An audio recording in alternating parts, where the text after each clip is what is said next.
Hey guys, Mark Ferrasci, Pro Tech Dog Training. I haven't shown you the crows in a while, the ravens, and I've got them pretty well trained now, but I don't know how they're going to act with this camera out here. I don't put it out here every day, so we'll find out. But you'll see me feeding them, and you'll see them coming a lot closer. What I'm doing is I'm throwing my food to the right, and I turn my back and I do it to the left. And that's caused them to get a lot more trust, and they're coming in as long as my back's turned to them, and then I walk away. Anytime I turn towards them, it changes the picture, and they get upset. Being wild animals, but they're doing pretty good. They're all out here bugging me, trying to get me to feed them. So let's go feed the ravens.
Well, hopefully that was some fun to you. They end up stopping by for breakfast. They bug me real heavy in the morning, come up on the kennels and hang around real heavy until I get the idea that I got to feed them. And so I come out and feed them, and then they all take off in different directions to start their day. So I guess this is their breakfast stop before they head on out.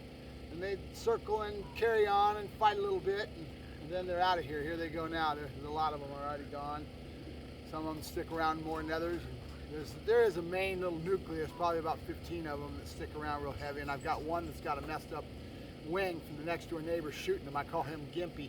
He hangs around all day long. I can actually call him, come on Gimpy, and I come over and feed him, and I drop leftovers or whatever out here for them. So it's kind of a cool thing. But that's going to be the last of the Raven Watch. For those of you that don't know it, me and Tina has been getting along. I'm going to be out of here. So it's going to be a rough start of a new year. But it's not my first rodeo, so what I'm going to probably do, guys, is I'm going to hit the road. I'm going to hit the road with my cameras and all that, and you guys realize already that I like to yak, and I pretty much know everybody in the industry through different methods, different ways of getting in town. I'm not wanting to be shy, let's put it that way. So I'm going to go out and I'm going to start doing interviews. I'm going to go down through the country. I'm going to do interviews with different people that are named people in the industry, and we'll start interviewing these individuals. Talk a little about them, how they got started in the dogs, where they're at with their businesses, etc. So I'm going to do kind of a series is my goal. So if you're somebody that thinks that they would like to get in and have an interview with me, reach out to me and let me know. And then I will see if I can do it on my trip. I'll have to do a map on the map and kind of do a thing. My first stop's going to be in Vegas, and I've got a couple people, I won't mention names yet because it hasn't been inked for sure, but I've got a couple people in Vegas that I'd like to interview as I head back. My goal is to go back to Missouri probably and end up back there with the Sheriff's Department and helping out. I won't be working with the sheriffs, I won't be employed by them, but helping out in far as helping them into the training programs and the outside outskirts. But that's kind of one of my mainline stops. I don't know what's going to happen. I don't know. It's a day at a time. I'm going to survive. Just going to kind of think of it like the Old West. We got one trainer out there that he likes to think he's a cowboy. Well, I'm going to be cowboying for sure. I'm going to cowboy across the country and stop at the ranchers' places and work and break some horses and do some things. In other words, that's kind of my picture in my head. It's kind of like the Old West when the cowboys worked their way back across the United States, a little bit of an adventure, and they would stop at ranchers, they'd stay and they'd break some horses. I've got some skills, so I'll produce some product, get some friends along the way, do some videos, that kind of thing, and then who knows what's going to happen. Life is that way. So we're just going to head on out, be an adventuresome soul, and a cowboy in the Old West. And well, actually the New West. That's the New West with a vehicle instead of a horse. Mark Ferrasci, Protect Dog Training, signing off. Talk to you later, guys.